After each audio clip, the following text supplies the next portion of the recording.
over the last 10-12 days, we have seen series of BJP leaders come to the state of Nagaland, the tallest leaders, and this morning it was Mr. Modi, our Honorable Prime Minister, the most respected position in the state, in the government. But what has happened over the 10 days is bizarre. We started holding our press conferences on the 22nd of January. The first press conference we held on the 22nd of January. We raised questions on the High Court. We started seeking answers from the government well in time, because it is often said that the opposition is not asking questions, so how is the government supposed to respond? Although that should not be the norm, their response has to come back to the people. But the opposition has been sitting here. We are not even in the opposition in the house right now. Yet, true to our character, being the voice of the people of this country, being the voice of the people of Nagaland, we have day in, day out sat here and raised questions on the BJP's and the NDPP's gross misconduct and defiance of their promises to the people. Yet here we are. What happened this morning when the Prime Minister visited the state of Nagaland? Another host of allegations, another slew of allegations, accusations happened. Did you get any response? No. The people of Nagaland did not get any response on the issues, on the promises that were made 5 years ago.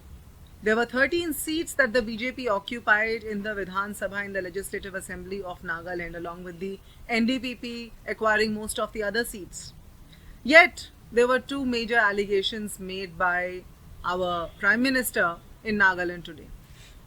Mr. Modi made two categorical allegations, and those allegations were: number one, that the BJP, that the Congress party is remote controlling, has remote controlled all over the years the state of Nagaland from Delhi. Number one. That is the allegation number one, that we, the Congress party, remote controlled state of Nagaland when we were in power. And number two is that Congress party has used northeastern states as ATM machine. And I'd like to bust both the allegations, because we do not run away from a conversation, from a dialogue. And we have always believed that the dialogue is the way. And that is what would lead to a solution for Nagaland. But Mr. Modi, true to his character and his nature, Man Ki Baat, one-sided Man Ki Baat he does. And so he did this morning when he made these two allegations. Now the first allegation he's made is the remote control allegation, but I am coming to the ATM allegation first. He said that the Congress party has actually taken northeastern states as an ATM and used northeastern states as an ATM. I do not know how. Very ambiguous statements our Prime Minister makes, which is very unbecoming, which is very unlikely of a Prime Minister of the largest democracy of the world. Now we have told you, press conference after press conference, starting the 22nd of January, as I said, we started uncovering the lies told by the BJP and the NDPP all this while. And we told how the High Court scam happened. We have told you how the BJP acted as the ATM for the NDPP and the NDPP, CM Rio, NDPP government led by CM Rio, how they have used BJP as an ATM. So BJP became the ATM for the NDPP. And now Mr. Rio, the CM, as I've told many a times earlier, he's held hostage, he's blackmailed. Blackmailing is the second step of the BJP. First, they allure people, they attract people with lucrative deals. This is how the businesses are run, not a country. And then they blackmail. So we have seen how a sitting CM was questioned by the ED, by the Enforcement Directorate, for hours at end because of the High Court scam earlier last year in 2022, right before 2023, the election year was about to come. And the same had happened before 2018 also, my friends. That was the year 2017 CBI charge sheeted the High Court scam, and 2018 CM Rio was put in the in the spot by the BJP, and they formed the government together. Now, while we have been raising relentless questions about the High Court scam, about the medical colleges scam, about the entire cash money which was received by the NDPP NDPP majority government from the center, while that money was misappropriated, we have also told how the NDPP became the gateway, how the Assam Himanta Biswa Sarma led the BJP, the Operation Lotus to Nagaland, and how Mr. Nefurio actually became the gateway of that Operation Lotus to Nagaland. Your very own Lok Sabha member, Mr. Yepthami, has raised those concerns in Lok Sabha. We have talked with evidence. Whenever we have talked with evidence. Yet the BJP says that we are only making plain allegations. Mr. Nalin Kohli held a press conference. Today, Prime Minister has come without uttering a single word of his own accountability. He's only further raised questions on the Congress as if it is the Congress sitting in the power at the state of Nagaland, while we are totally out of that power for about 20 years now. 20 years, and NDPP has been here, NPF has been here. Yet, what is now happening is answerability of the Congress, and which is not going to happen. The answerability lies with the BJP. So this is how the BJP has been used as the ATM by the NDPP government at the BJP's own sweet will. BJP allured them, and now the BJP is going the Meghalaya way even at Nagaland. What has happened at Meghalaya, everybody knows. How the NPP has been finally ousted, and today NPP is the very party raising questions on the BJP. Till yesterday, they were joining hands with the BJP. They have led astray Meghalaya, and today they are questioning the very party they were allies with. The same is going to happen with Nagaland. Nagaland's fate has already been predetermined by the BJP. That is to be noted here. Now I come to the remote control allegation. Mr. Modi said that Congress has used northeastern states as an ATM, and then he said that Congress actually remote controlled from the center. Let me remind you that my leaders have already spoken about over the days, over the weeks, and we have raised this question via this platform again and again through you, that it was Rajiv Gandhi who first struck the dialogue with the undergrounds, with the rebel groups. But remote control, Mr. Modi is very aptly talking about, because it is their tool. It is the BJP's tool to switch democracy to autocracy. The BJP is determined. They have taken up the task of switching the mode of democracy to the mode of autocracy in this country.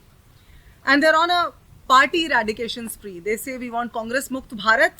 They've already had NPP Mukt Meghalaya, and the next is NDPP Mukt Nagaland. It is only fated and bound to happen if it goes like this. While it was the Congress who first ceded to the demand of the rebel groups who wanted to have a dialogue at the highest level, it was the Prime Minister Rajiv Gandhi who had clearly stated our intention. And later, that was furthered by Mr. P. Narasimha Rao. And when we have held the press conferences, we have in detail discussed that. So I'm not going to the details of those agreements, those accords once again. There is one accord that was signed in 2015 also. 2014, the Congress government was ousted by the BJP in the center. They proudly say double engine ki sarkar, triple engine ki sarkar. They came to the center at a time when Dr. Manmohan Singh's government was on the brink of reaching a solution with the Naga rebel groups. We were on the brink of resolving the issue when the BJP came to power. And what has happened thereafter is only intensification of the ambiguity, and that ambiguity envelops all the critical issues at the state of Nagaland today. We are not having any roads, we don't have sufficient power, no sufficient water, no sufficient jobs. Women are suffering. Why? Only because the Naga political issue dangles over the Nagaland government, and it is dangled happily by the BJP to blackmail the Nagaland government, the NDPP government. Now, you've seen that we have categorically raised concerns and questions on the BJP's intent of the Christians of Nagaland. We have asked categorically what is their view on the 17 tribes with respect to the Uniform Civil Code. The BJP demanded a debate. That we said that we are open for the debate. They wanted a debate on the issues. They wanted a debate on the report card, and we do not do Man Ki Baat, we do Jan Ki Baat. We were open for that debate. However, we asked the BJP that you please clarify your stance on the UCC. You clarify your stance on the delisting of tribes. You clarify your stance. You give clear answers to the public before you endorse your 41-page manifesto. You clarify your stance, and then we can have a debate. But no answers have come, only further allegations have come, and we are only reiterating what we've been asking of the BJP. What is now being asked even by the NPP in Meghalaya. You see, as I already said, Meghalaya was their ally, and today Meghalaya NPP was the ally of the BJP, and today it is the very NPP, the same NPP, that is raising questions on BJP's intent about the UCC. And it is for the people of Nagaland to see today that that's going to happen in Nagaland.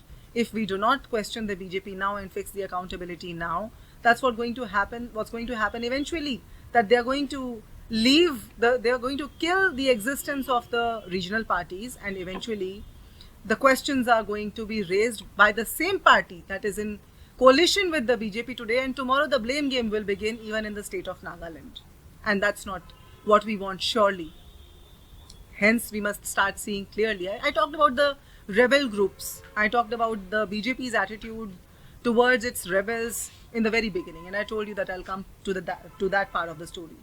Now, let me say that I just heard, before I was going to start the press conference, I heard that yesterday, one of the BJP candidates, Mr. Vikhato, has been compelled to retire. NPF. One of the NPF candidates, Mr. Vikhato, has been compelled to go for retirement. Allies of the BJP again, because they cannot have it any other way, because what happened in Gujarat and Himachal earlier, you would remember, Himachal Pradesh, the elections were there last year, and what had happened there? There were candidates who wanted to contest independently because the BJP did not give them ticket, and we heard there was a viral clip where Mr. Modi was calling that candidate and was threatening that if he contests the election, it won't be good. Gujarat also, you've seen, number of candidates were dropped because they did not fall in line with the blackmailing, with the, undemocratic ways of the BJP. Now, yesterday, another statement that we must go to, since we are fast approaching the model code of conduct. I think it is high time that we one by one touch upon all the critical issues. Hence, I'm coming to this statement of Mr. Himant Biswa Sharma made yesterday, one of their star campaigners here. And he talked about the uniqueness of Naga people, uniqueness of Naga history. See, they learn everything from the Congress, and here also this is what has happened. Because a couple of days ago, our leader, Mr. Jairam Ramesh, sat in this very space and talked about the uniqueness of Naga people. And he said that the only way to achieve a solution to the Naga political issue is by reimagining the connection of the rest of India with Naga people in their whole uniqueness. The uniqueness of Naga people and the uniqueness of Naga history is going to lead the way, which is exactly what the BJP is trying to kill. And yesterday you hear Mr. Himant Biswa Sharma making this statement about the uniqueness of Naga people, uniqueness of Naga history. However, if they had to walk the talk, they had 5 years here, and nothing has been done in the 5 years. So instead of answering, they are going on boasting, they are going on alleging, accusing the Congress, and that's their way. In fact, they talked about the recognition of Naga people with the rest of the country. I've been here for about 25 days now. I've been dealing with Naga people, and I think I have some of the best friendships for the rest of my life. And I'm very sure that rest of my friends from the Congress and elsewhere also will believe the same way. I've often heard Naga youth, when I struck a dialogue around people, I've often heard people talk about the capabilities. And my heart swells when I hear my friends from Nagaland say that Naga people are not less than anybody. Naga people, Naga youth may sound like or maybe looking like that they are not in line, but they are capable, they are qualified, they are equally opportune, they are equally capable of taking up the opportunities. However, the youth of Nagaland have been led astray when the employment opportunities have been not given to them by the BJP and DPP government. So what friendship is Mr. Himanta Biswa Sharma talking about? We do not know. And they are also talking about the minorities, tribes. It is audacious to say that the BJP doesn't make the slightest mention of Naga political issues in their manifesto, in their 41-page long manifesto, as we have already cited again and again. And right on the brink of this election, we wish to remind the Naga people that not only employments, power, water, your hospitality industry, the sugar mill, the other mills that have been closed, not only those issues have not been picked up, but you would see, if you look through the issues that we have raised, you would see that it is the NDPP that has made an alliance with the BJP, and BJP has sucked away the nectar from Nagaland, and now they're all set. They were looking for 30-30 partnership. Now they're all set to find their own ways parallel to the NDPP, and you should not be surprised should you see a fresh post-poll alliance happening in the state of Nagaland. Because we know what happens to those that ask questions. People in the rallies, when Mr. Amit Shah came, when Mr. Modi came, have not been raising questions. Given the current state of Nagaland, I am very sure every heart is filled with questions. Every senior citizen, every youth, every woman has lots of questions. But you saw yesterday what happens to even one of the senior most leaders, Mr. Pawan Kheda, who was deplaned and who was arrested unlawfully by the Delhi police in collusion with the Assam police. That is the kind of narrative that the BJP is setting for those who want to ask questions. So it is the Congress that has been raising those questions on behalf of the youth, on behalf of the senior citizens, on behalf of the Naga people all this while, and we'll continue to do so. But before we conclude this press conference today, it is very important to highlight the naive statement made by the Chief Minister of the state of Nagaland, also who happens to be the star campaigner, one of the star campaigners of the NDPP, Mr. Rio, where he says that we should believe together that we can together develop the Northeast region. We can develop our road infrastructure, airways and highways because our fates are interlinked. I want to highlight the words, our fates are interlinked. We thank Mr. Rio for bringing a conclusion to all our queries that we have been raising all along. All our apprehensions, all our questions that have run all the way along. Because now we know why do we have no roads in the last 20 years, but Mr. Rio has magnanimous resorts, what we have raised again and again. It is Nagaland's opportunity to redefine that fate, because the interlinking of fate that Mr. Rio is talking about is exactly what we have been talking about all this while. That Mr. Rio's fate and his party's fate has been intertwined with the BJP. I told you about the ATM connection. That ATM connection and that remote control that the BJP is playing from Delhi has led Mr. Rio to finally admit that their fates are interlinked, and it would not be without the BJP and the BJP's intentions of bringing the Christian tribes in Nagaland and the 17 tribes in Nagaland under the umbrella of the larger religion, as I had earlier highlighted too. So it is Nagaland's opportunity, it is the opportunity of Naga youth, Naga senior citizens, the minorities whose ancestors came here hundreds of years ago, the Naga citizens all together to redefine their fate now and not any later. And not link it to those who are here to condemn your uniqueness, to engulf you and to sabotage you, to finish your uniqueness under the umbrella of the larger religion. Thank you.